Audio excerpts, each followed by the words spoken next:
Bueno, muy bien.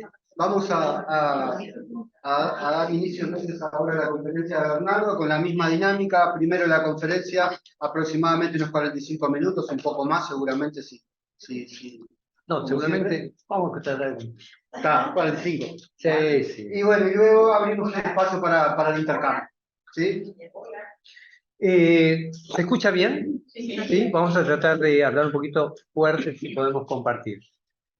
¿Por qué decía el tema de los 45 minutos o menos? Porque la verdad es que está muy bueno el hecho de que el espacio de directores, compartiéndolo, sea un espacio para la conversación también entre. A mí me parece que es clave, muy clave, el espacio intermedio del break, de la cosa del receso, que permite ese diálogo directo, indirecto, donde aparecen una cantidad de ideas, de posibilidades, que van más allá del valor que se agrega, especialmente después de haber escuchado a Carmen, de lo que podemos hacer desde un lugar, digamos, de transferencia de algún tipo de ideas o conocimientos. Y esa cosa colectiva de colegas me parece que es clave, tan clave que en algún momento hemos planteado algo así como uno nunca tuvo una buena idea que no vino precedida de una buena conversación con otros. Si hay una relación de un equipo, es que las buenas ideas surjan de donde surjan, nunca son de la persona que la emite, sino que es parte de un proceso que ha nacido, vaya a saber dónde, pero que solo se concreta si hubo un intercambio, una conversación previa, y ahí aparece una cosa que mi amiga futbolera, con todo mi cariño, porque ella me da todos los ingredientes de la metáfora, decía el otro día, a mí me parecía interesantísimo la idea de que aparece en el fútbol actualmente, que no estaba antes, estaba en el básquet, pero no en el fútbol, que era la idea de reconocer la idea de asistencia. La palabra asistencia, que hoy merece el elogio, el reconocimiento de un jugador que no mete el gol, pero que asiste para que otro lo meta, hoy aparece como un reconocimiento que antes no estaba, antes estaba el que metía el gol. Y la asistencia tiene que ver con esa idea del colectivo, de que este que mete el gol solo lo puede hacer porque alguien le colocó o lo ayudó a.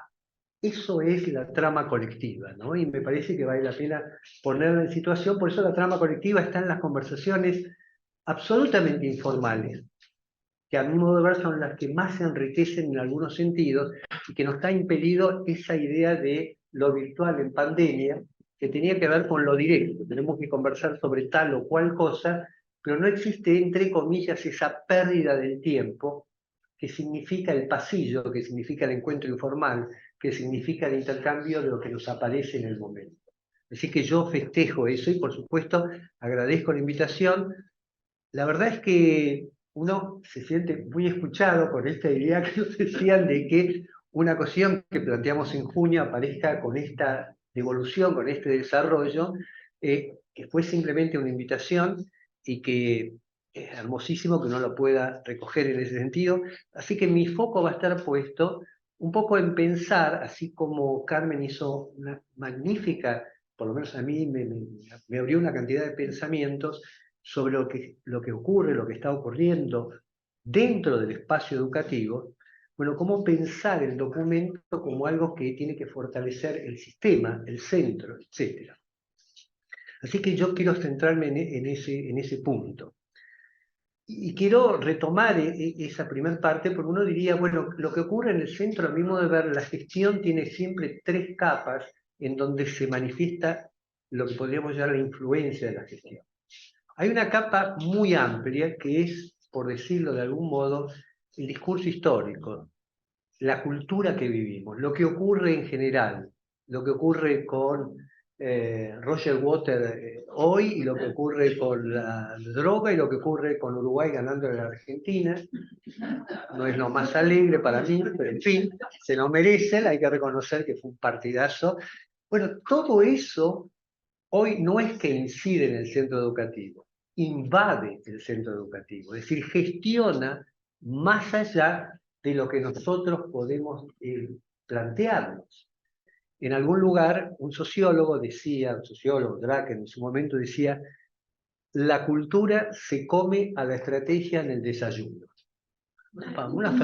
Y algo de eso hay. Efectivamente, la cultura es algo que interviene a veces más allá de aquello que estamos haciendo, más allá de nuestro plan, inclusive. Yo lo refraseé diciendo que a veces la emocionalidad se come a la razón en el desayuno, porque tiene tanta potencia, como ustedes lo han visto, que de algún modo a veces lo que me propongo racionalmente va o no según la emocionalidad que lo empuja. Entonces, por un lado está eso. Uno no es que decide, pero obviamente la cultura es algo que nos tiene, pero también es algo en lo cual incidimos. No decidimos, pero tenemos lo que ver. El segundo nivel de la gestión, en términos educativos, digo esto porque para mí es uno de los temas que hoy está presente. Cualquier director, cualquier persona que conduzca organizaciones tiene una mirada afuera y una mirada adentro. Es decir, mirar qué está pasando afuera, hoy más que nunca es parte de mirar hacia adentro, porque eso es lo que de algún modo me habilita los puentes de comprensión. El segundo nivel tiene que ver con una dimensión que en algún momento yo lo planteé de un modo, y yo diría, le doy una vuelta más, que son lo que señalaba muy bien Carmen, que son las políticas públicas. Las políticas públicas a veces favorecen la gestión del centro educativo y a veces las dificultan. Depende de lo que fuera. ¿Por qué digo que es una vuelta más? Porque no son solo las políticas públicas, sino la implementación de las políticas públicas. Y esta diferencia entre el qué y el cómo a veces hace la diferencia acerca de cómo una idea que puede ser muy potente se da contra la pared cuando el cómo no es funcional a esa idea. Entonces, muchas veces cuestionamos la idea, aunque en realidad el problema no está en la idea, sino en cómo se la lleva a cabo. Esa distinción ha dado de algún modo nacimiento a esta idea de lo que se llama gestión del cambio, que no es solamente el qué, la idea, qué quiero cambiar, qué quiero transformar, sino que hay toda una impronta del cómo lo voy a hacer. Y necesitamos una estrategia para ver cómo eso que queremos hacer se puede llevar a cabo con el otro y no a pesar del otro. En términos de política hay, se supone, 3 viabilidades que se establecen. La viabilidad institucional es la viabilidad que da el cargo. Es decir, alguien por ser ministro de Educación tiene la capacidad de hacer cosas para que otros la tienen que hacer. Para decirlo en educación, pero podría ser en cualquier ámbito. Esa es la viabilidad institucional.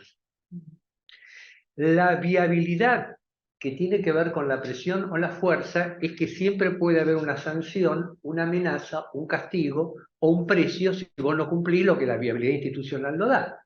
No sé si es claro, si vos no pagás impuestos, que alguien dice que vos tenés que pagar impuestos, algo te puede pasar, especialmente si no tenés plata. Si tenés plata, puede ser que no te pase nada, pero esa es otra historia que habla de otro tipo de sociedad. Entonces, esa es la viabilidad.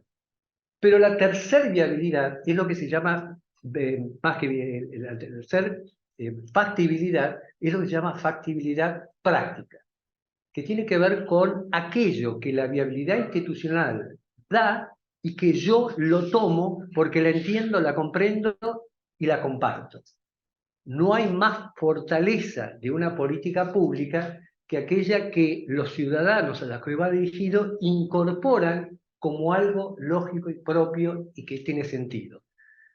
Para ir un dato de muy micro, uno no cruza el semáforo en rojo, no porque haya un policía o no haya un policía, ni por la sanción o no, sino porque sabe que hay algo que me está protegiendo y que protege a los demás, salvo que esté en alguna situación no deseable en términos etílicos.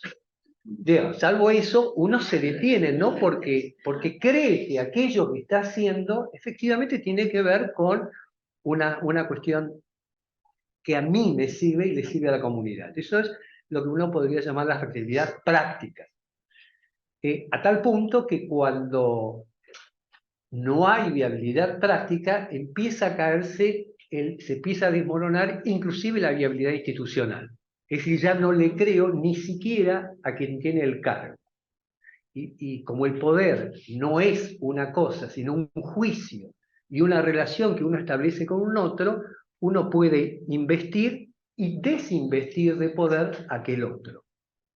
Hay varios ejemplos para eso, pero no me quiero meter. Estábamos entonces a un nivel macrocultura, discurso hegemónico, discurso histórico, políticas públicas y su gestión, y obviamente el tercero, que es el que Carmen señalaba muy bien, es ese lugar del centro educativo, donde en el mismo nivel de la cultura, en el mismo nivel de las políticas, bueno, la situación de cada centro educativo es distinto según ocurra lo que ocurra adentro y lo que hagan los que están adentro, más allá de las diversidades que existen de una cuadra a otra. Pero en general, ahí hay una diferencia por mirar. Cuando se produce un documento de este tipo, como se señalaba, hay algo que estamos haciendo no solamente en el centro, sino incidiendo en lo que podríamos llamar, obviamente, ya sobre un paradigma que podríamos cuestionar también, de abajo hacia arriba. Es decir, no solamente nos quedamos en el centro, sino que la intencionalidad, por lo menos de lo que uno escucha, es incidir en lo que serían las políticas públicas. Y a mí me parece que eso es clave. Voy a decir por qué. En principio, porque las políticas públicas, a mi modo de ver, son ejecutadas, más que diseñadas, ejecutadas, decididas por una función democrática, que es el gobierno que se eligió, sea cualquier nivel de gobierno, tiene el derecho a fijar políticas públicas. Lo que no tiene derecho es que a esas políticas públicas se fijen sin la voz de los actores que están involucrados en esa política pública. Pero para eso hacen falta dos: quien hace el espacio y quien quiere ocupar el espacio. Porque si hace el espacio, pero uno no lo ocupa, también cabe la responsabilidad. Y aunque alguien no haga el espacio, uno puede pretender que se abra el espacio. Bueno, a mi modo de ver, el documento tiene la intencionalidad también de hablar hacia adentro, que es todo lo que tiene que hacer un director. Sepamos, yo siempre cito en esto a Eduardo Galeano: somos todos humanos, estamos todos mal hechos, porque somos humanos, pero como él decía, no terminados. Así que alguna esperanza tenemos de hacer algo distinto con nosotros mismos. Es una orientación, eso es hacia adentro. Me parece que uno de los valores del documento es que no solamente le habla lo que deben hacer los demás, un deporte muy, muy extendido, especialmente en mi país, sino que nos habla a nosotros mismos, pero también le habla a los demás. Y yo voy a subrayar en algún momento hablarle a los demás. ¿Se entiende esto? Pero voy a decirlo de otra manera. No es que le habla a los demás, sino habla con los demás. Hay una distinción clave entre hablarle a la gente y hablar con la gente. En general, los docentes nos hemos formado en hablarle a los demás, entendiendo que la voz clave es la que uno pronuncia. Pero hablar con los demás incorpora a ese otro, a otro en una conversación. Y en definitiva, nuestro trabajo como directores, como docentes, es hablar con los demás. No solo a los demás. ¿Hay momentos para hablar a los demás? Claro que sí. Y también la compañera lo planteaba en un momento, hay momentos donde uno tiene que decir su palabra, y a veces en eso va la credibilidad. Porque también en esa declinación de la autoridad del actor del cual hablamos, a veces nos enmudece la posibilidad de decir no. Y el no no es que cierra, también abre otras alternativas si uno sostiene el no. Y creo que en estos tiempos tenemos mucho temor a los no que querríamos pronunciar y que por miedo o por mudez no podemos hacerlo. Y distingo acá la mudez del silencio. El silencio es un recurso estratégico del habla. La mudez es una imposibilidad de decir lo que quiero decir. Mudez, metafóricamente hablando, ¿no? ¿Se entiende? En ese sentido, el documento tiene a mi modo de ver dos miradas que a mí por lo menos me interesaron en particular. Una mirada tiene que ver con entrar en lo que Amado Sabater, que es un filósofo, a mí me gustó un artículo que ahora voy a compartir una parte, donde él decía, cuando alguien dice que algo es así, está saturando la situación. Saturando es el lugar donde no hay lugar para más. El ejemplo más evidente es que la saturación implica la cosa de que se acabó el espacio, no hay nada nuevo, no hay nada diferente, no hay lugar para el vacío. De hecho, cuando uno toma el café, le pone una cucharita y endulza. Le pone 2 cucharitas y endulza un poco más. Le pone 3 cucharitas y no endulza. ¿Por qué? Porque el líquido está saturado. ¿Hay algún profesor de química acá? Menos mal. Puede ser que no sea así, pero en fin, así lo aprendí yo. Entonces esto hasta ahí satura, no hay lugar para más. Bueno, dice él, pensar es agujerear ese muro de saturación. Y dice algo muy lindo que a mí me encanta, dice, cuando uno siente la saturación en el pensamiento, donde le falta el aire. Es como que le falta la posibilidad de respirar. Cuando uno no puede pensar en algo distinto al esto es así, o en criollo dicho, es lo que tenemos, es lo que hay, sería la expresión que tenemos, cuando dice es lo que hay, es porque no puede haber nada más distinto a lo que hay. Entonces dice, pensar es saturar, es como abrir un hueco en el sentido que está consolidado y generar un espacio de aire y de oxígeno. Entonces él dice esto y me gustaría simplemente leerlo, porque es, a mi modo de ver, el primer desafío que en términos de lo escrito, y como decía la compañera, no es lo mismo pensar que decir que escribir. Son 3 círculos y rulos distintos de la incidencia y del propio pensamiento.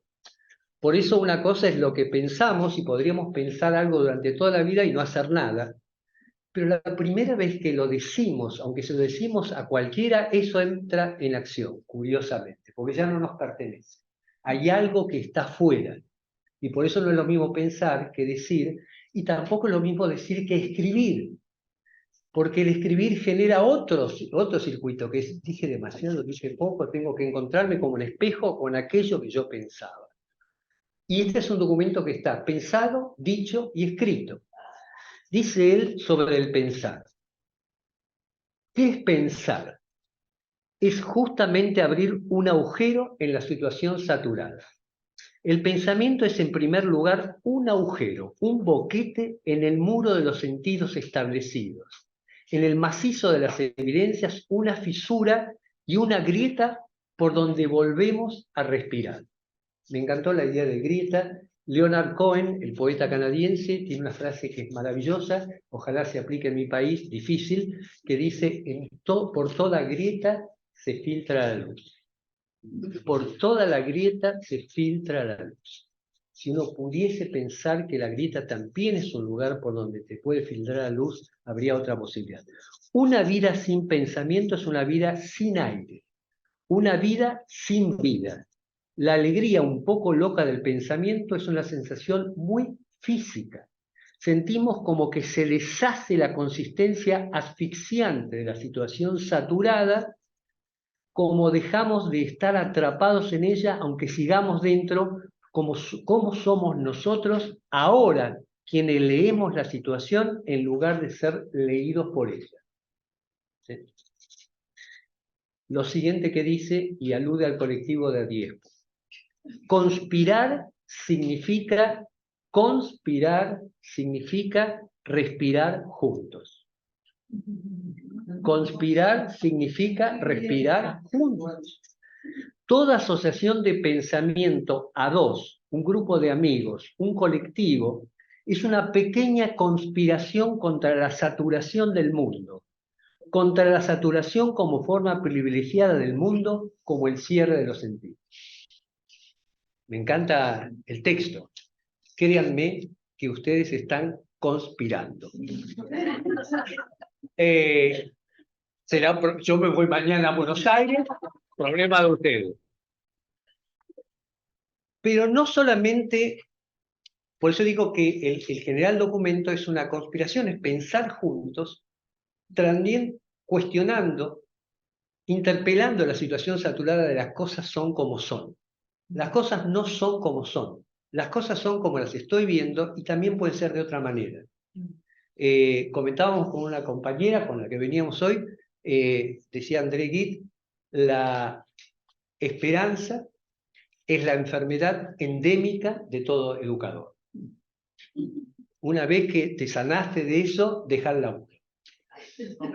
Porque no hay posibilidad de algo distinto a lo que hay. Esto es así y no puede ser de otra manera.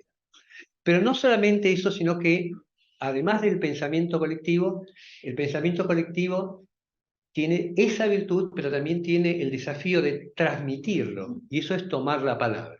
Entonces ahí quiero tomar otra frase que a mí me encanta, que fue escrita hace unos años, en el 68, Maurice Clavel, uno de los protagonistas del 68, decía, en ese momento, nosotros no tomamos la Bastilla, tomamos la palabra. Entendiendo la palabra como el lugar de poder, como el lugar de lo que estamos haciendo como educadores, queremos hacer, para que nuestros pibes, especialmente aquellos que hemos marginado más como sociedad, tomen la palabra, que decir empoderarnos, tomar el poder, tomar la posibilidad de decir, tomar la posibilidad de hablar, tomar la posibilidad de ser escuchados. Y este colectivo de directores tiene el derecho, y desde mi punto de vista, el deber de tomar la palabra. De tomar la palabra como contribución, como don, como posibilidad de ser escuchado acerca de esto que estamos diciendo. Lo que hemos escuchado en la primera parte acerca de qué está ocurriendo en cada centro, cómo vivo, el tema de los adultos, el tema de la violencia, lo que nos contaba recién Ana, etc. Bueno, necesitamos que esto contribuya a una política pública que se juega en la política pública y se juega en el centro educativo, en la micropolítica. Pero necesitamos que sea escuchado. En función de aquellos que queremos, y me parece que también eso del querer importa también el poder conversar acerca de qué es lo que queremos. Quiero remitirme entonces a una pequeña frase de Fernando Pessoa. Fernando Pessoa, ustedes saben, es el poeta portugués, el hombre de los heterónimos, la cantidad de gente que escribía con el nombre de otro nombre, pero era él. Y hay un libro maravilloso que se llama El libro del desasosiego, en donde Alberto Cairo, uno de los heterónimos, dice lo siguiente: soy del tamaño de lo que veo y no de mi estatura. Soy del tamaño de lo que veo y no de mi estatura. Es decir, tiene que ver con hacia dónde estoy viendo, cuál es la visión, qué es lo que quiero lograr. Porque en definitiva, eso que quiero lograr, esa educación que quiero lograr, ese espacio distinto que nunca se llega, como todos ya sabemos, es parte del combustible que necesitamos para transitar entre lo que estamos y lo que queremos llegar. El combustible que necesitamos es también qué queremos lograr, no solo qué tenemos y qué es lo que no hay, sino qué queremos que haya. Como conversábamos contigo, cuando hay alguna gente, y por eso el nombre de inspección debería ser una de las primeras cosas, así como nomenclatura, que ordena la acción, el inspector por naturaleza ve lo que no hay. Y cuando solo ve lo que no hay, no ve lo que hay y mucho menos lo que puede haber. Entonces, mirar la falla, mirar la falta, mirar solo aquello que está o que no funciona, me impide ver qué es lo que hay como posibilidad. Y nosotros en este juego, en que de algún modo las reglas han cambiado, los actores han cambiado, la verdad es que vale la pena asentarnos. Por eso me encantó, Carmen, lo que planteabas del síntoma, no como algo a combatir, sino como algo para incorporar y desde ahí trabajar, no desde lo que falta. Eso no quiere decir que uno no vea qué cosas no funcionan, bla, bla, pero ¿dónde está puesta la mirada? ¿No? A veces yo contaba, ¿te acuerdan me voy a ir a otro lado, pero no importa. ¿Se acuerdan la película de Merlín, la serie? Muy bueno. A mí me contaba un episodio que me encantó, que era el episodio, alguna vez conté, que era el de chico que es hermano de uno de los protagonistas y que de algún modo miente todo el tiempo, miente para rajarse de la escuela. Entonces el director le dice, no puede ser, me cuenta esto, y no es verdad, no es verdad, es mentira, me cuenta mentira. Entonces le plantea a Merlí ¿qué hago con esto? Yo voy a hablar con él. Y habla con él. Y ahí él ve algo que es interesantísimo, porque le dice, es verdad, el chico miente para no ir a la escuela, miente, y para mentir cuentas unas historias increíbles. Dice, sí, pero además de que esto está mal, que mienta, qué sé yo, pero tiene una capacidad de imaginación que es impresionante. Por supuesto, es una película y el chico termina siendo un gran escritor. Claro, pero si vos te podés sentar o en la mentira, que es real, o te podés mirar que para mentir el tipo arma unas fábulas que son increíbles y que obviamente tienen que ver con una capacidad de imaginación. ¿En dónde te parás? Bueno, es una elección que vos tenés que hacer, o cómo jugás con esa contradicción, que también tiene su lógica. A mi modo de ver, y siguiendo con el documento, un director tiene un radio de acción que yo lo podría llamar en 360 grados.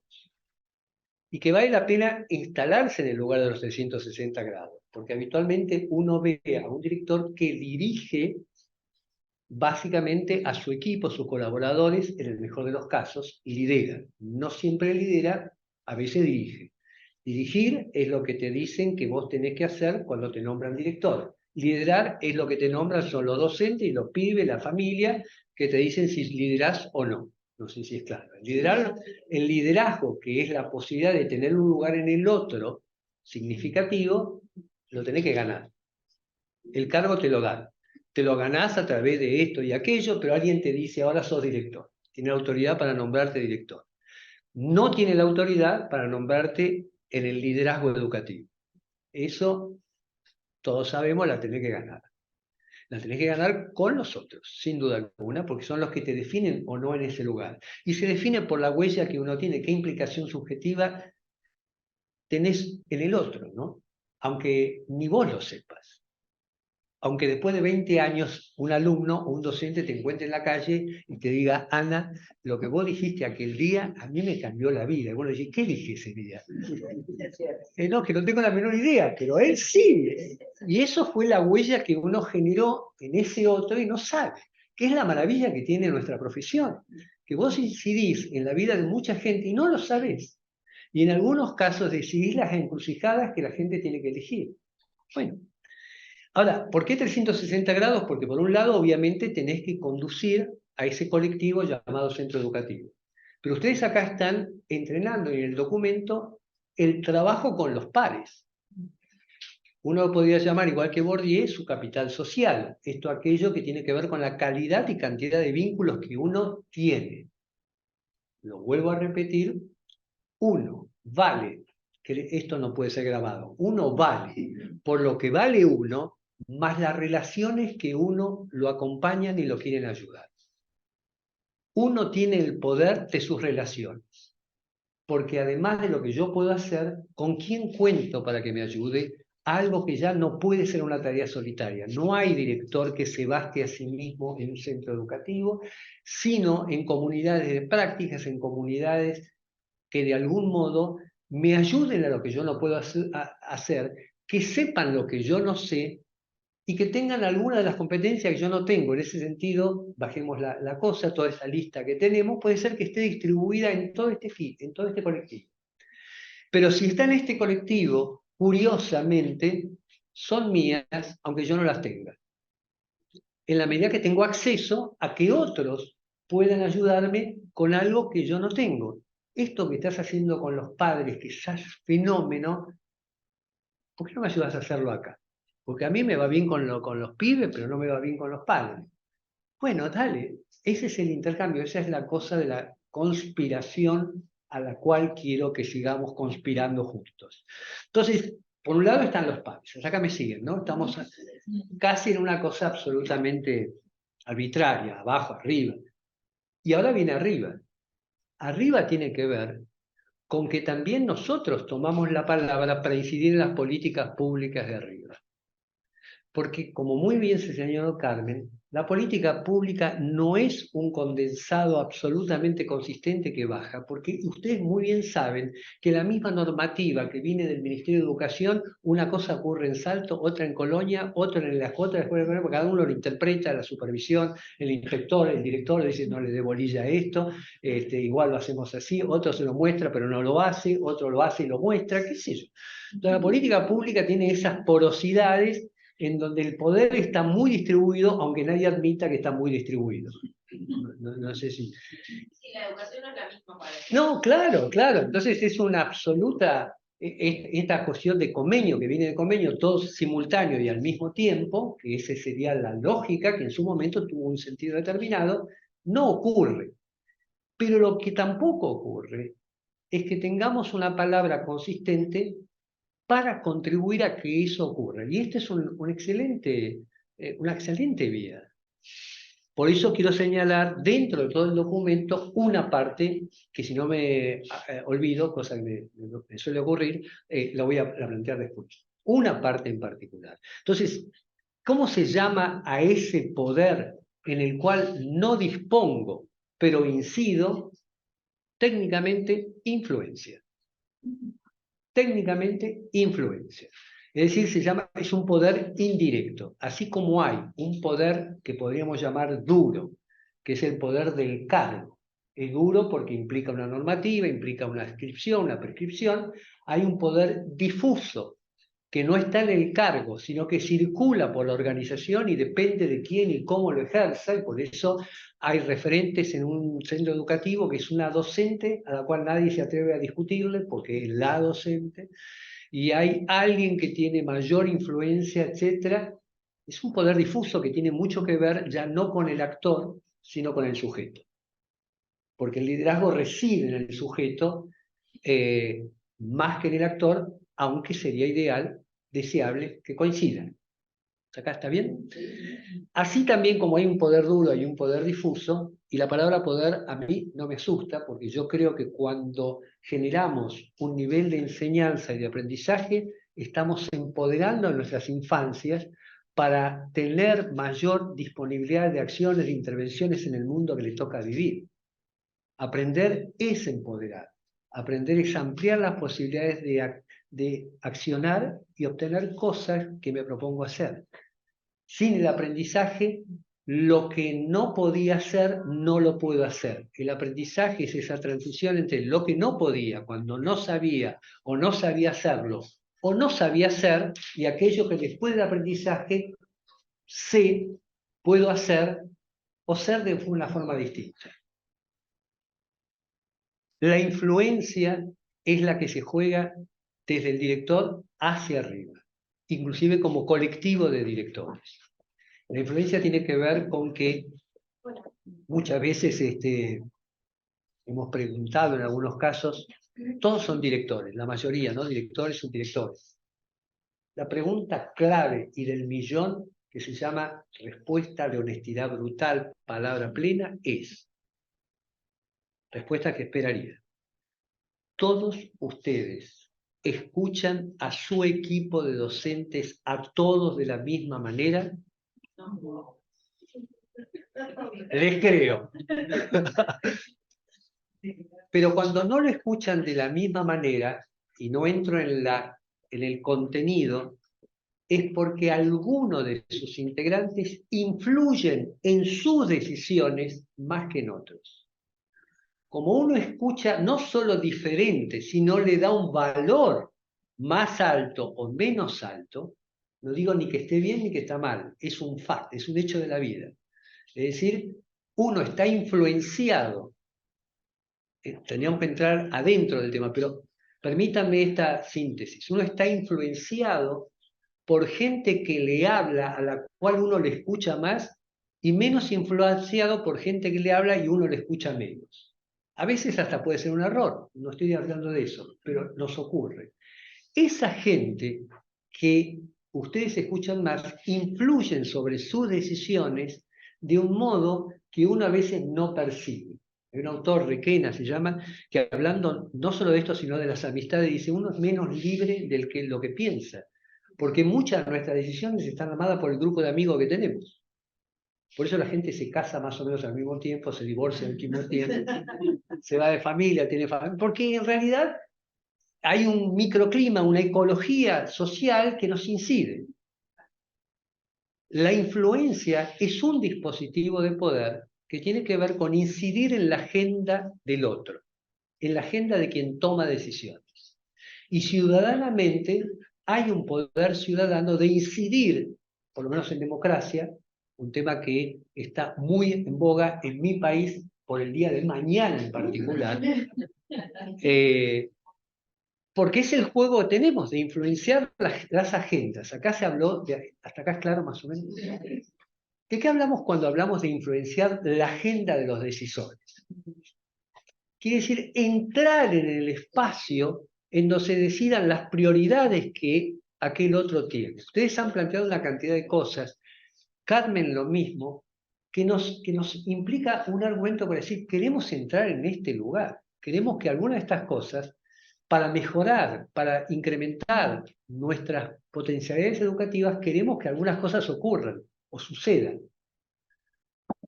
Entonces la idea es justamente cómo influenciar para que eso ocurra. ¿A qué llamamos agenda? Para entenderlo, por lo menos desde mi punto de vista, aclaración que haga, nada de lo que dije, ni lo que digo, ni lo que voy a decir, es así y de ningún otro modo. Es una interpretación, es una forma de pensamiento que puede ser discutida.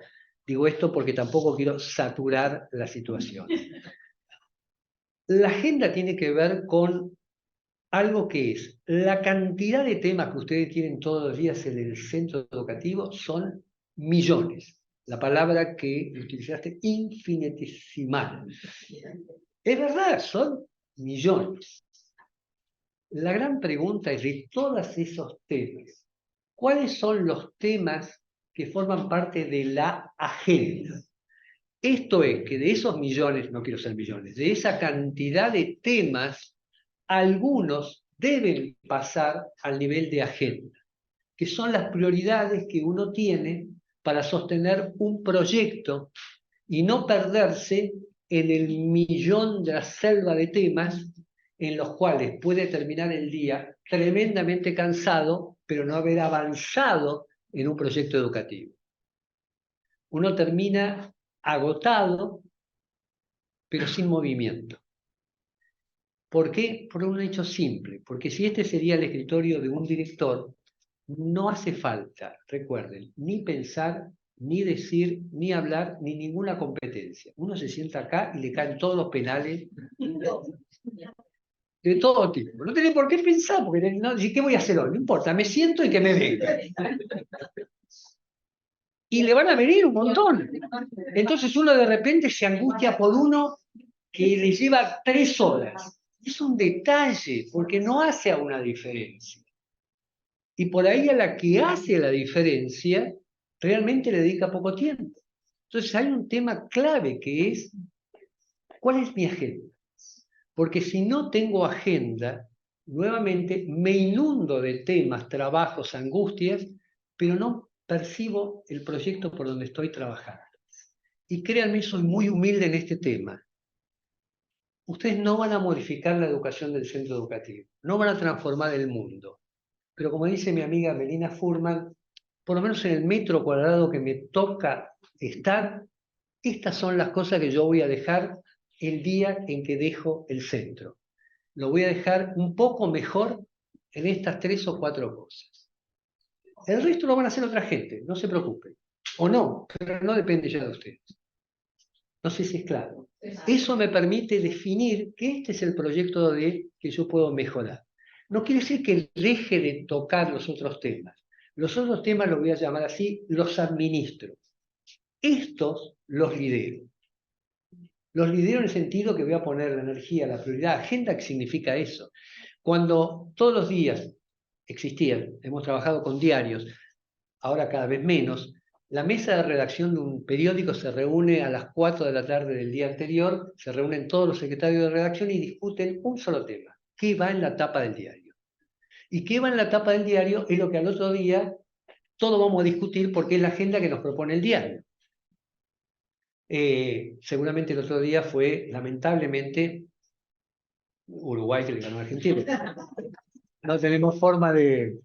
En fin, pero dura poco, ¿sí? Porque al otro día sí, otra cosa. Entonces la cuestión es que nos armaron una agenda porque dice, estos son los temas. ¿Eso quiere decir que las noticias no están? No, van a estar en todo el diario, pero estos son los temas. Esto es intervenir en la agenda del decisor. Queremos que esté presente fundamentalmente algo que decían antes. ¿Sí? Necesitamos tiempo para esto. Es importante, para tomar un ejemplo, no hay posibilidad de desarrollar un proyecto medianamente sustentable con un director que cambia todos los años. No sé si es el mayor tema, pero es un tema crítico.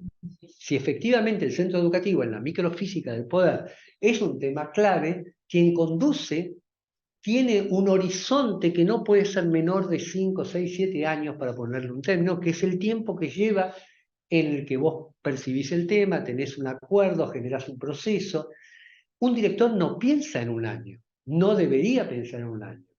Un director debería pensar, más hacer cosas que no se van a ver hasta dentro de 3 años. Un docente de aula tiene un horizonte, Jacques, que es un sociólogo que trabajó este tema, lo llama time span, horizonte de planeamiento, que es, bueno, ¿cuál es el ciclo de mayor actividad que tengo? Un docente piensa en un año. Un director no puede pensar en un año, pero a veces nos lleva las urgencias a pensar en 2 días. Cuando pensaste en 2 días, es que te empezaron a anular en tu capacidad de poder generar una visión más larga. No sé si soy claro. Bueno, ese es un tema clave. Lograr que la estabilidad de un director, con todas las condiciones que se han nombrado, que es todo otro tema, obviamente tenga un desarrollo del proceso. No es, lo pongo, lo saco, viene otro, o sea, no es eso. Son sujetos y uno ya sabe que no se trata del cargo, en mi opinión, sino de quién ocupa el cargo. Eso es la persona, ese es el sujeto, es la subjetividad puesta en un cargo que cambia radicalmente entre una y otra persona que lo ocupa. Y eso tiene que ver con el respeto, la credibilidad, la fidelidad, que se ganan y se pierden rápidamente si cambia la persona y otro tiene que construir. Estamos locos, no existe eso.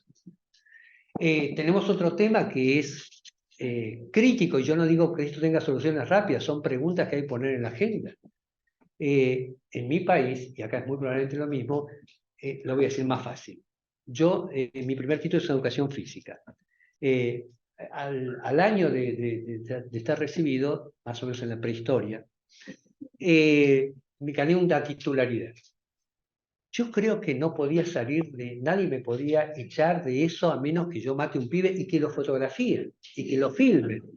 Y que haya 10 testigos que me hayan visto matarlo, porque yo he visto pibes volar por el aire, lo digo sin metáforas, es decir, por situaciones también de docentes, que hay que reconocer que no es porque ser docentes somos todos sacerdotes, y no, hay de todo. Entonces, ¿cómo tensionamos la necesaria estabilidad laboral con el hecho de que efectivamente puede ser que haya docentes y directores que no sean los que corresponden, se necesitan, y no defender corporativamente sin entender ese tipo de cuestiones? No tengo una respuesta, pero sé que este es un tema que estructuralmente condiciona la capacidad que tiene un centro. El director no puede elegir a sus equipos, que es en general una condición que hoy todo el mundo admite, que si vos tenés un colectivo, tenés la capacidad por lo menos de elegir parte de la gente con la que vas a trabajar, porque es tu equipo. Tu equipo en el sentido de somos equipo. Pero también tenés que tener la posibilidad de desvincular. Ahora, yo entiendo la estabilidad laboral y hay que defenderla. Bueno, tenemos un tema acá. Tenemos un dilema. Ahora, lo que hemos hecho frente a ese dilema es ocultarlo. Es decir, no existe. Y así tenemos esto. O el tema de esa rotación. Entonces, esos son temas de agenda, a mi modo de ver.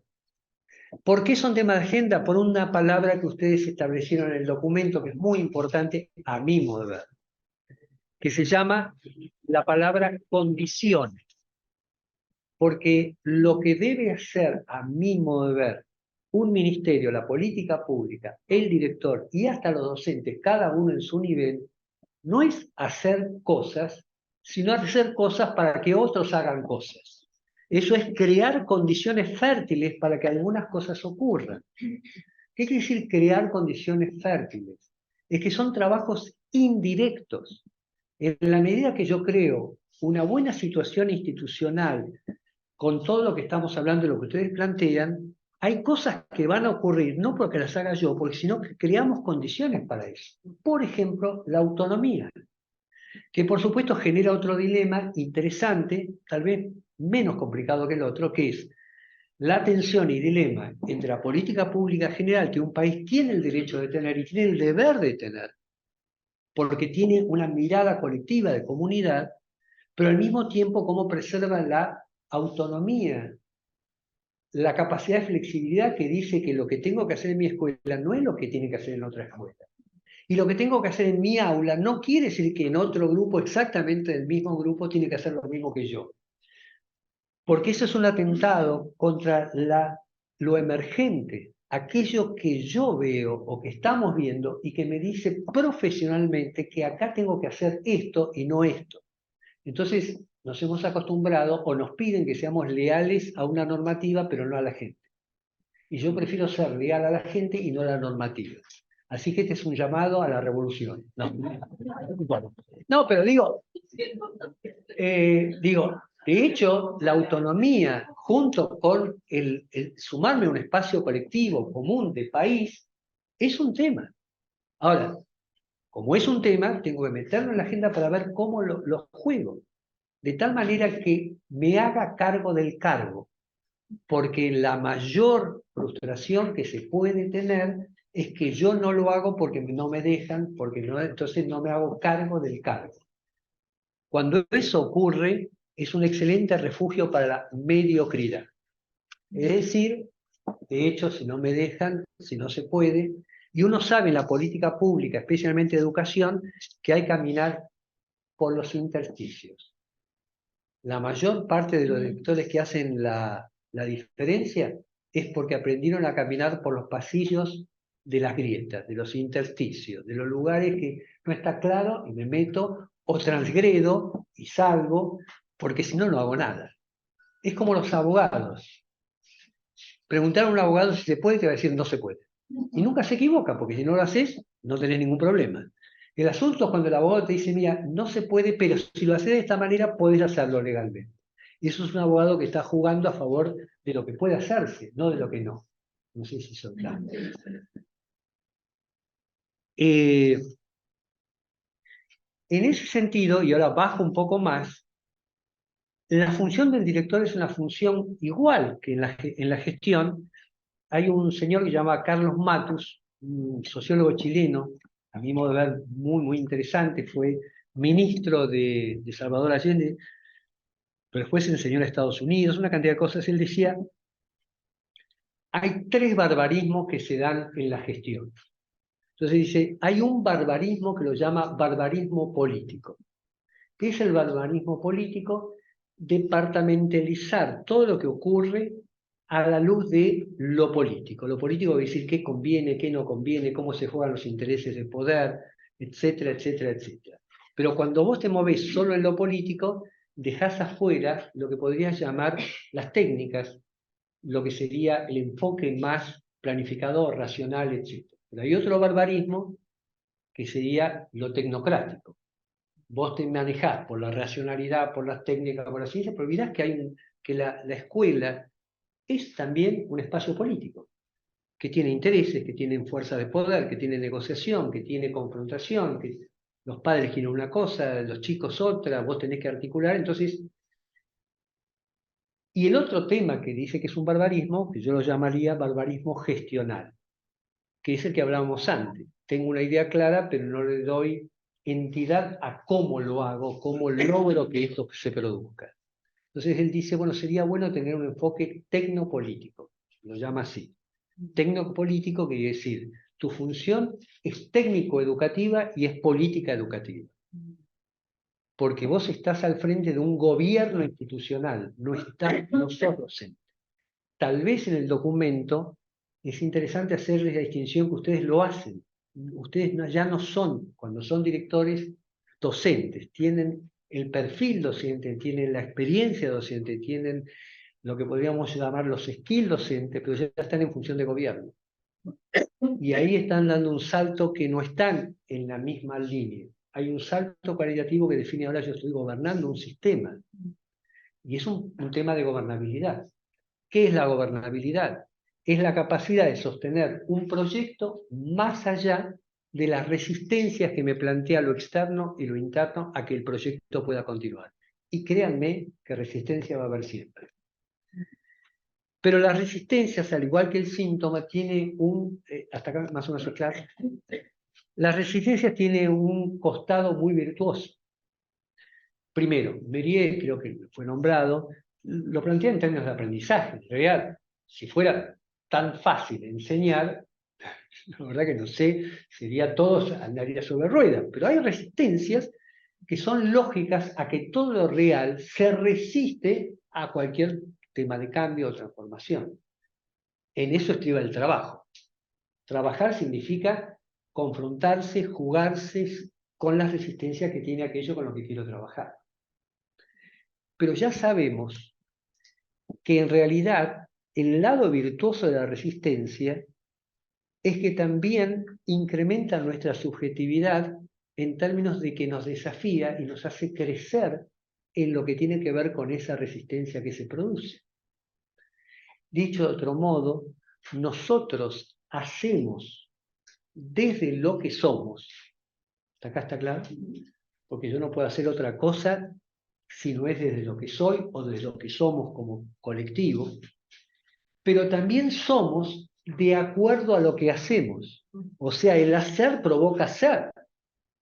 Y lo digo en términos muy sencillos. El día que yo hago algo que tenía miedo de hacer, después de eso ya no soy el mismo que hice eso. Soy alguien distinto por haber jugado esa dificultad como tal. La sensación de satisfacción que uno tiene cuando tiene voy a decir el términos académicos, un quilombo total en la escuela y de repente armaste una situación, trabajaste y la cosa fluye, y es física, pero esa física es lo que te va enriqueciendo por eso. Imagínate que todo funcione de acuerdo al querer. Por eso cuando alguien dice querer es poder, a mi modo de ver se equivoca. Querer es la condición primaria del poder, pero no necesariamente porque quiero la cosa ocurre. Si no querríamos que todos los chicos sean de un modo, serían así, si que no haya pobres, si queremos, no. Además de querer, tenés que poder que eso ocurra. Y el poder tiene que ver con esa construcción sobre la resistencia. ¿Estamos así?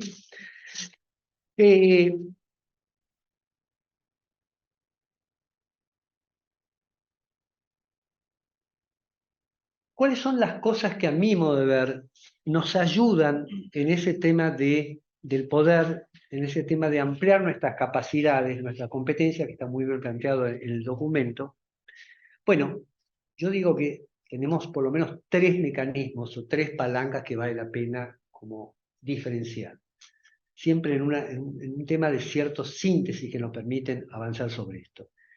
La primer palanca la podemos llamar la gente. Es decir, en este caso, los equipos docentes, nuestra relación con los padres, la gente y cómo esté la gente con lo que estamos trabajando o amplía nuestra capacidad, nuestra potencia institucional o la declina. Lo voy a decir en términos emocionales que muchas veces fue lo que se comentó acá. No sé por qué tengo el partido de Uruguay metido acá. Cuando vos ves a un equipo motivado, a un equipo de fútbol deportivo motivado, no es que solamente ves aspectos externos, de que los tipos están de un modo de agente, están de un modo determinado, sino que cuando mirás eso y percibís ese clima de motivación, haces un pronóstico. El pronóstico que haces inconscientemente es que ese equipo es más probable que logre buenos resultados que si no estuviera motivado. ¿Me siguen en esto? O sea que no es solamente lo que ves, sino el pronóstico que haces.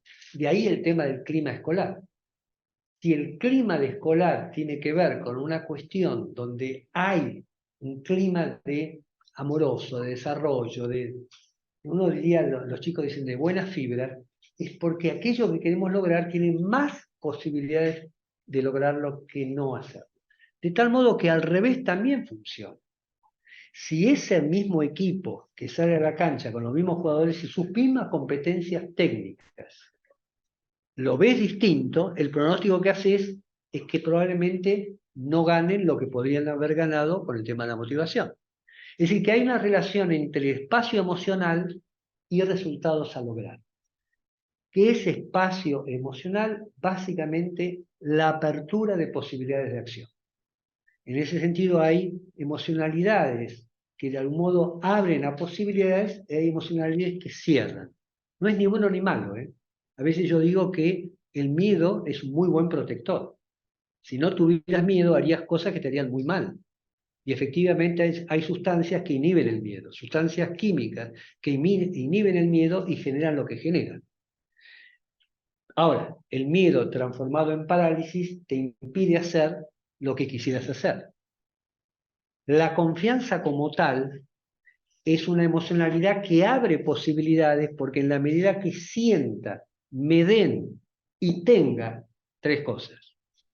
Que sienta yo, que me den y que deposite la confianza, me hace hacer cosas que probablemente no haría si no tengo la confianza. Un espacio clave emocional del cual trabaja el director es la creación de confianza institucional. Aquello que de algún modo refuerza las posibilidades de que ese pibe, que ni él cree que puede hacer lo que con mi confianza por ahí se larga a hacer. Pero como esto no es ley, y yo a veces señalo el ejemplo contrario, porque lo aprendí de un jugador de fútbol, que decía Perfumo era un jugador histórico, la mayoría de ustedes no lo conocen, los que lo conocen, pertenecen al club, a la tribu, decía, el tipo jugaba de 2 o 3, que es un lugar de defender a todo lo que viene, los mastodontes, los tienen 2 o 3. Entonces decía, cuando empezaba a jugar, él era muy flaquito, entonces el entrenador le decía, en ese cuerpo, pibe, no vas a llegar a ningún lado. Pedagógicamente no parece ser el mejor mensaje que un educador le quiera dar a un chico para generarle confianza. Pero resulta que él dice, me contaba, cada vez que gané un título, cada vez que vencí a un título, yo tenía en la cabeza, mirá con ese cuerpito lo que hice. Y eso que significaba una descalificación, que uno diría, che, esto no se puede hacer, para él fue un motor. Es decir, el alma humana es mucho más complejo que cualquier receta que tengamos. Por supuesto, nosotros caminamos sobre nuestras interpretaciones, nuestras posibilidades, pero está en juego eso. Por eso tal vez, también lo hablaba contigo, para un director no hay. A veces un mal director es maravilloso, porque me enseña lo que no habría que hacer. Y le tengo que agradecer a veces, te agradezco muchísimo por todo lo que me enseñaste a no hacer. Y vale la pena reconocer. Claro, y vale la pena reconocerlo, porque muchas veces aprendés de lo que vos no querés que ocurra. Lo que sí creo que la peor situación no es esa, sino que llama la irrelevancia. Aquello que de algún modo pasa sin haber dejado ni siquiera un sonido del cual agarrarte para bien o para mal. Yo diría, el fantasma de un director es la irrelevancia. Aquello que de algún modo está y podría no estar y no causa ninguna situación. Me parece que ese es para mí un tema. Nuevamente, no estoy diciendo... Bueno. Entonces decíamos por un lado la gente, ¿hasta acá claro? Y por eso me parece que tal vez la principal tarea de un director fundamentalmente es cómo arma equipo, cómo arma comunidad, cómo trabaja con los demás, cómo se dedica, y discúlpenme esto, ni siquiera a los pibes, cómo se dedica a la gente que trabaja con los pibes. cómo se dedica a sus docentes, porque son ellos, como ustedes muy bien dicho, dijeron antes que esto, me gustaría que estén los docentes acá. Porque son ellos los que están en el momento de la verdad, que es con los pibes. Por supuesto, nosotros tenemos incidencia, estamos, pero entonces todo nuestro trabajo es cómo expandimos las posibilidades de la gente que a su vez tiene que trabajar con ellos. Ese es nuestro foco. Si vos me decís un tema de agenda, para mí un tema de agenda son mis docentes, son mi equipo. Y secundariamente, en esto me juego también los pibes. Porque yo no puedo llegar directamente a los pibes, salvo situaciones eventuales. Quienes llegan todos los días son los docentes. Tengo que potenciar. Por eso me interesaba también lo de Carmen acerca de que la cantidad de cosas que uno tiene que saber manejar con los docentes, no necesariamente en términos de consultorio externo. Pero hay que empoderarlos, hay que prepararlos sin duda alguna. La gente. La segunda cosa, la segunda palanca que dijimos en algún momento es la estrategia. Como es un tema de gobierno, tengo que definir frente a esta realidad que tengo, vamos a tomar tu caso, lo que vos planteaste es, este es mi diagnóstico. Yo no me gusta llamarlo diagnóstico porque me parece que cierra, que satura. Yo lo llamo más humildemente la apreciación institucional que tenemos. Que es una apreciación que tiene que tener por supuesto, su sostén en términos de evidencias, en investigación, pero es una apreciación. El diagnóstico me suena a esto es lo que es, y ahora viene este remedio. No sé, tengo mi aprehensión.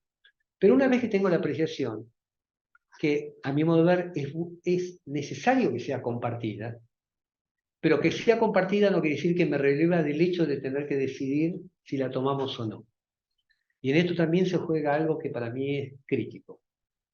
La toma de decisiones en el ámbito que corresponde es del director.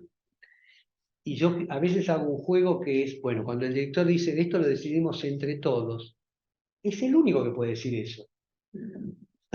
Porque un maestro no puede decir, che, esto lo decidimos entre todos. Esperá un poquitito, yo soy el director, yo te voy a decir. Quiere decir que el director es el que habilita a que lo decidamos entre todos.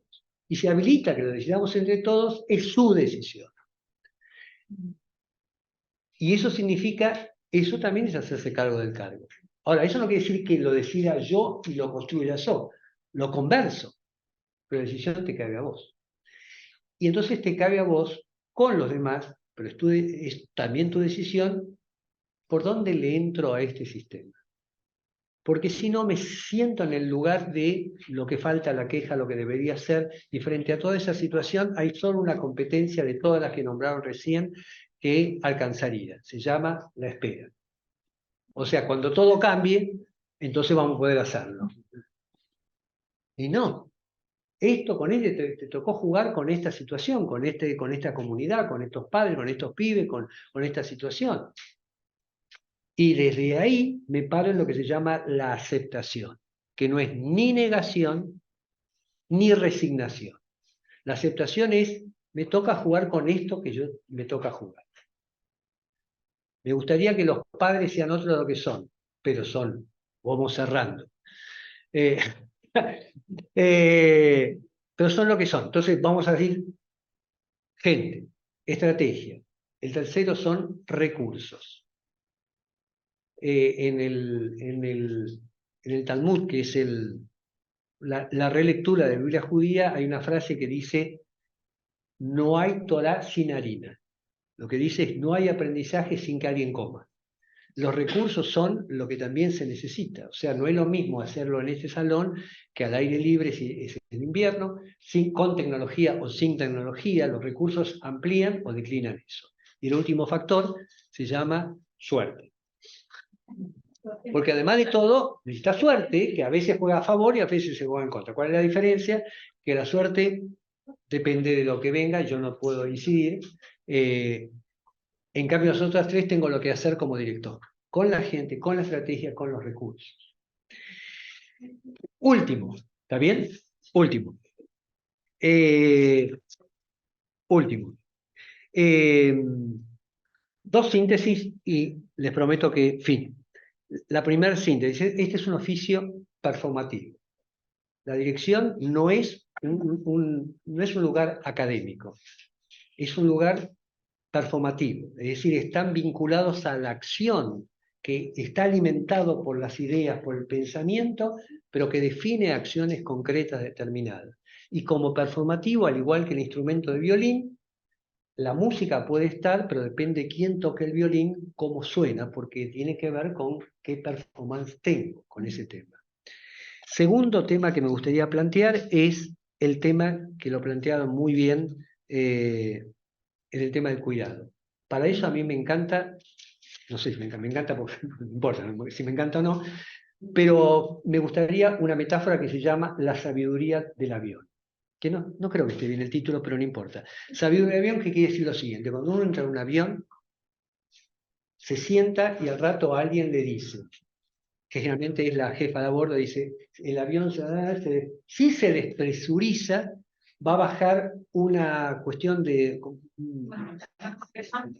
Es una mascarilla, y ahí viene la sabiduría, porque dice, esa mascarilla se la tiene que poner usted y después viaja con alguien. No decía, pero si somos todos madres y padres maravillosos, lo primero que haríamos con la mascarilla es ponérsela al chico. Porque antes que yo está el chico. Pero las dos grandes cosas que dice, no te dice, te sugiero que, porque si te sugiero, la culpa, y en mi caso sería culpa judía, sería más grande, entonces la pondría, porque me sugiere, pero no me dice que tengo que hacerla, igual lo pongo al chico. Dice, lo tenés que hacer. Primero te la tenés que poner vos, y después al chico. Empezamos con la saturación y con el aire.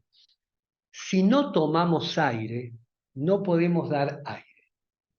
Si no nos ponemos nosotros la mascarilla, que tiene que ver con cuidarnos, que nos cuiden, que es una tarea de la política pública y que también forma parte de la agenda, porque en este camino es muy fácil perder uno de los motores claves que tiene nuestra profesión como docente y como director, y llama el deseo. Si no hay deseo, o el deseo está puesto en otro lugar, no hay competencia ni técnica ni genérica que pueda suplantar a las ganas de hacer. Y ojo, las ganas caen, declinan, desaparecen con el tiempo y con las dificultades que tenemos, tanto para un docente como para un director. Entonces, si no hay espacios de cuidado, vuelvo a repetir, lo digo sencillamente, el año sabático como dispositivo no es una cuestión de lujo, es una cuestión de generar espacios de toma de aire para poder seguir en una carrera que no tiene 2 años. No se puede estar 20 años al frente de un aula y no caer en el intento con todo lo que... Es muy difícil, porque hay un desgaste, porque hay un burnout, porque hay un estrés en estas complejidades donde nos están planteando una dificultad para la cual tampoco estamos totalmente acomodados. Entonces, eso es de los demás, pero también tenemos que aprender a cuidarnos. Esto que están haciendo es una forma de cuidado. Es una forma de cuidado. Tomar aire de los colegas. Y vale la pena tenerlo, pero también cada uno tiene que proveerse su lugar de cuidado. Serán los amigos, será el deporte, será lo que fuera, pero es donde vos tenés que tomar aire. Y tenemos que saber decir no para poder decir sí. Porque el sí permanente también es un ataque contra la propia dignidad como persona. No sé, no es la música, pero no importa. Los maridos.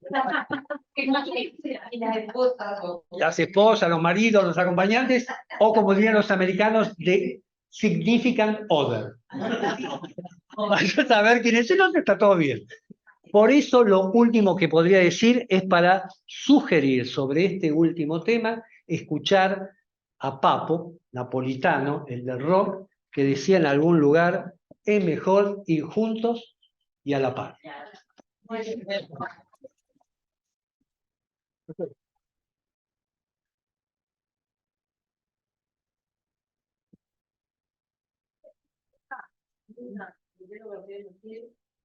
Pero hay, primero para agradecer a la verdad que súper interesante el libro que hizo, pero hay algo que vos dijiste que me parece tan importante, fundamental, porque está atado con el documento, y lo quería subrayar de alguna manera, Porque hay algo por el tema de las competencias. Y todos los documentos que ustedes están escritos son el desarrollo de un conjunto de competencias que tienen que desarrollar. Y solo la presentación nos aburrió, ¿no? Entonces, todo el programa les sugiere una acomodación que, si ustedes vuelven sobre el documento, podrían arreglarlo todo en relación a un señalamiento que hace él, que es que dice que en todo caso las competencias no son algo que yo tengo, sino que es algo que tenemos. Y si lo tenés vos, lo tengo yo. Digo porque el concepto de competencia está recontra de moda, y yo creo que tiene un punto de virtudes ese concepto, no es un, pero tiene una cosa muy complicada. Y es que la palabra competencia también la usamos para rivalizar. Claro, claro. La misma Es palabra, el mismo palabra. para aludir a nuestras competencias, pero también adentro de la palabra está la idea de que yo tengo que tener una competencia contigo. Y es muy posible que el paradigma competencial nos lleve a reventar todo colectivo. Porque se trata de lo que yo sé, lo que yo puedo, lo que yo tengo. Y no se puede construir una institución así. Entonces, una cosa es si podemos reacomodar el concepto para hablar de unas competencias que tiene el territorio institucional. Claro. Y alguien que sí, el centro tiene que tener buenas relaciones con las familias. Pero eventualmente eso lo puede interpretar un conjunto de profes, porque y así con todo. Yo creo que si la palabra competencias queda tomada por eso otro que también dice la palabra, que es que vamos a rivalizar, los colectivos hacen pelota en tomar. Claro. Y yo creo que son ustedes los que tienen que poder permitir que esto no sea justamente quien dirige, quien se pone en tal posición que aniquila las relaciones y produce un colectivo. Y a cada uno, ¿no? Sí, algo así.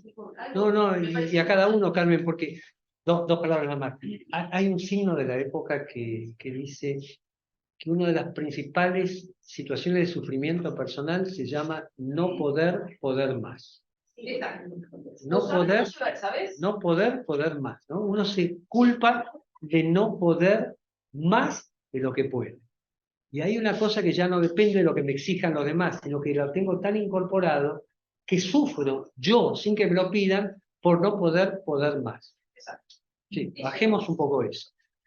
Lo último, este último tema, esta parte del documento, con esto termino de verdad, la parte donde ustedes están pidiendo estabilidad de al menos 4 años, docentes con horas pagas, remuneraciones acordes, centros educativos en los que se genere sentido de pertenencia para ustedes, centros con infraestructura y mantenimiento, mayor autonomía de los centros, mayor apoyo pedagógico por parte de las inspecciones, mayor reconocimiento, bla, bla. Esa parte hay que sacarla y ponerla al frente porque es lo que ustedes están pidiendo al sistema. Diferencien lo que le piden al sistema y lo que ustedes mismos, como se señalaba recién, pueden reflexionar. Pero esto se lo están pidiendo al sistema. Y es bueno que el sistema, cuando digo sistema, me refiero a inspectores, ministros, tengan claro qué es lo que los directores creen que serían condiciones que requieren para que sea más fértil la tarea que están haciendo. Esto no lo pueden hacer ustedes, se lo pueden pedir. Pedir es un acto performativo también. Pero acá está clarísimo. Puede haber más, menos, no sé, pero esta está buenísimo. Negritas. A ver, no. Quería un poco buscar sobre lo que decía Carmen. Yo creo que ya tenemos más de 20 años de producción académica con respecto a competencia que nos dejan claramente en evidencia que no está utilizada en el sentido de competir, ¿verdad? Sino que es las capacidades complejas que tenemos que tener, y en este caso relacionados con una función. Pero además yo creo que la intención de ADIESCU es que esas competencias las construyamos colectivamente. Sí, para eso estamos acá, y para eso, como decía muy bien Leymar, y como tú misma decías, Carmen, también, bueno, estas instancias de intercambios nos permiten que, bueno, si yo tengo algún problema con alguna de esas competencias, el compañero de repente me puede decir, como hizo él, para poder aplicar de determinada forma sus conocimientos para solucionar determinada situación, que de eso se trata en definitiva las competencias. Entonces pienso que no se trata de competir aunque el sistema, bueno, los concursos, todo eso nos lleva, ¿verdad?, Está bien. a ese pensamiento, pero yo creo que la ADIESPU lo que tiene que colaborar es a construir entre todos las competencias individuales, pero que se nutren de lo colectivo. Y lo otro que quería, ya que estoy con la palabra, también señalar es que me parece, bueno, excelente todo lo que nos ha dicho Bernardo, pero que además yo resalto algo en particular, que todavía no nos hemos abocado a eso, y que es a poner el acento en el conocimiento colectivo de ADIESPU, que salga hacia afuera, que se haga conocer, y que podamos hacer llegar a las autoridades. Bueno, esto es así como concebimos el rol, y para que ese rol se pueda cumplir se necesita un cambio en la organización del trabajo docente, porque no puede ser que tengamos docentes que cambian todos los días, un cambio en la forma de articular todo el tema de los concursos para que haya realmente una continuidad de por lo menos 5 años de los directores en sus cargos, y así como eso muchas otras cosas, ¿no? Pero también entre nosotros pensar de que a pesar de que todo eso todavía no está, Es un proceso. el centro educativo es una unidad de cambio, como dice ahí, y en definitiva es, a pesar de eso, que bueno, tenemos que tratar de cumplir con esas competencias que en definitiva se resumen en que tenemos que saber esforzarnos por trabajar en equipo, porque solos no vamos a hacer nada, tenemos que esforzarnos por trabajar en equipo, y así como entre nosotros podemos hacer crecer nuestras competencias, también los estudiantes y los docentes y las familias en los centros educativos nos van a permitir ir creciendo como profesionales. Pero resalto eso, que todavía no lo hemos hecho y que es importante. Llegó la hora de darnos a conocer como asociación. Sé que hay problemas serios en este momento para que nos escuchen, pero bueno, igual insistamos y pensemos en una perspectiva de futuro, sobre todo en ese plan.